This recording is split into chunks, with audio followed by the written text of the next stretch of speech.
What's up, everyone? This is the Roommate Investor, and I have Real Estate Pierre. And today we're going to do a property walkthrough of his newest rooming house, which is going to tell you about some of the ins and outs, what to look for, and what a rooming house looks like, and go over some of the numbers. All right, come on.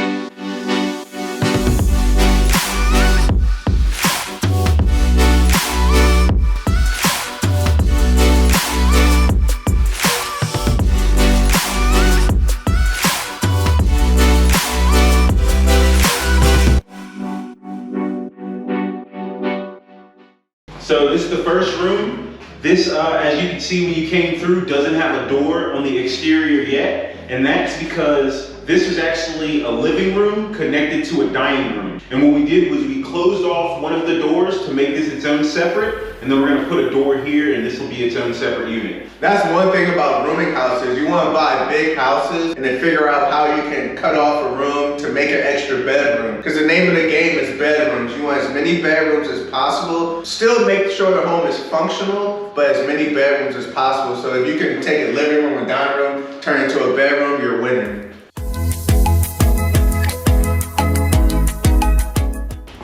All right, so this room, this in a normal house or a traditional setting would be the primary bedroom. Here, this is actually gonna be the most profitable bedroom. Reason being, it has its own bathroom in it. If you remember the last room we were in, this is the other side to the dining room, living room combination that we had. A great thing about having your own bathroom is you're not having to deal with the other tenants that are in the house, and people are willing to pay a premium for that. Okay, and why did you make this a bathroom over here instead of having a common area bathroom? That was actually just the setup that the way the house was. The bathroom was actually in the kitchen, which we'll see next, and it took a lot of room out of that kitchen. So be able to have the room there and be able to charge more for one of the rooms, putting a bathroom in the unit was key. And on top of that, prior to me taking over the property, this was supposed to be a short-term rental. So it was supposed to be an Airbnb, but you made it a rooming house. Why did you make that decision? So when you're going for an Airbnb, first off, I actually took this property over from the previous owner or the previous operator, and I took it over as an arbitrage or on a master lease. With an Airbnb, your location is huge, and what attractions that are gonna bring people there are even bigger. And this area is great for somebody who lives and works here, but isn't somewhere you would wanna go on vacation. That's one thing about real estate. Depending on the location and the type of house, depends on what kind of deal you might want to do with the house.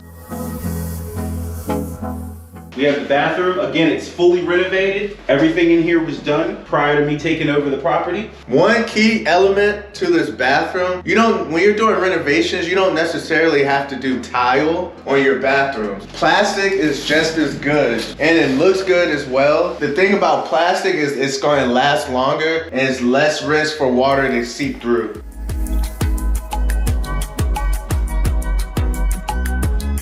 And here, again, as you can see, completely renovated, all new appliances, new flooring. This is the kitchen. The thing about kitchens or any common area in a rooming house is they generally create problems, right? That's where people can argue or can get into different problems. So we try to minimize the amount of use that it's gonna get in that sense. That's why you saw we converted the living room also. That's common area, you don't want that. Yeah, what I like about this kitchen, since we know we're gonna have a lot of people in here, it's big enough so 2 people can be in here at a time with no problem. And in rooming houses, you want to make sure people are comfortable. They need to be comfortable in their rooms, they need to be comfortable in the bathrooms, and they need to be comfortable in the kitchen. Of course. Let's go check out this upstairs.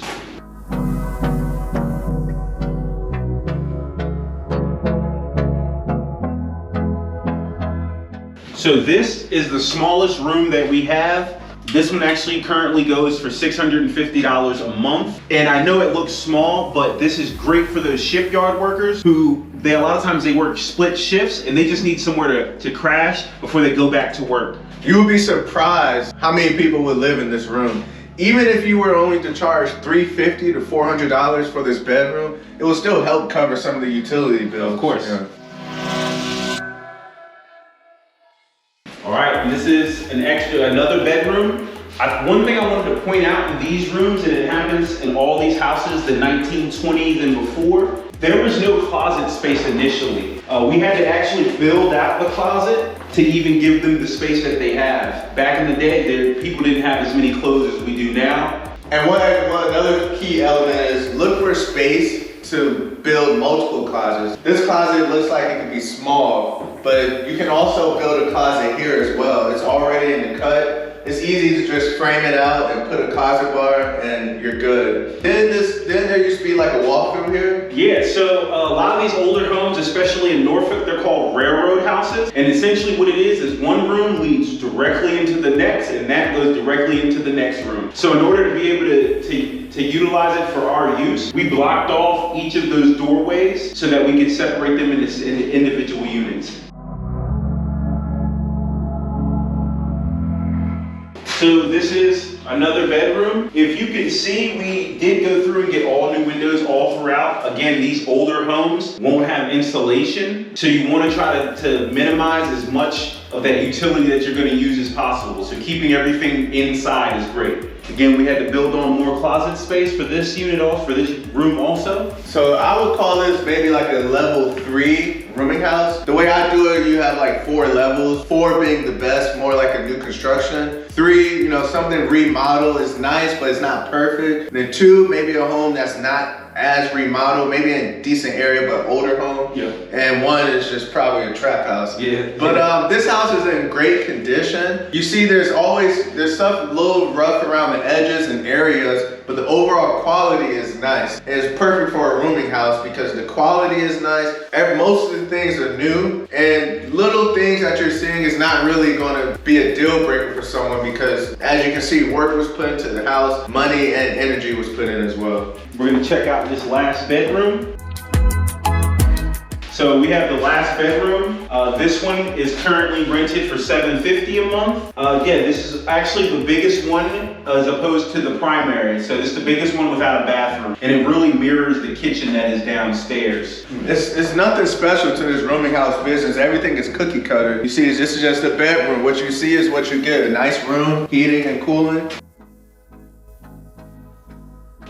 So one thing I wanted to point out were the locks that I decided to use. They are key coded locks. And the reason being, I'm able to change this code at any point in time. I'm able to have a master code, and I'm also able to stop a code if there'd be a non-payment. A great part about these locks also, it's on the front door too. They have 4-second automatic locks. So as soon as you come in, 4 seconds later, it'll lock for you. And it's great for safety, and nobody forgets to lock their door or the door to the exterior of the house. And also one good thing about these locks, if you can, you want to make sure you get a digital lock, but you have a key entry as well. For some reason, whenever the battery goes bad, you don't want your tenants to be left out back. They can easily stick their key in, open the door, and then you can change the batteries at a later date. This is the bathroom. Initially, this was a clawfoot tub. If you've ever seen them, they sit on 4 separate legs. Now, we've had it enclosed.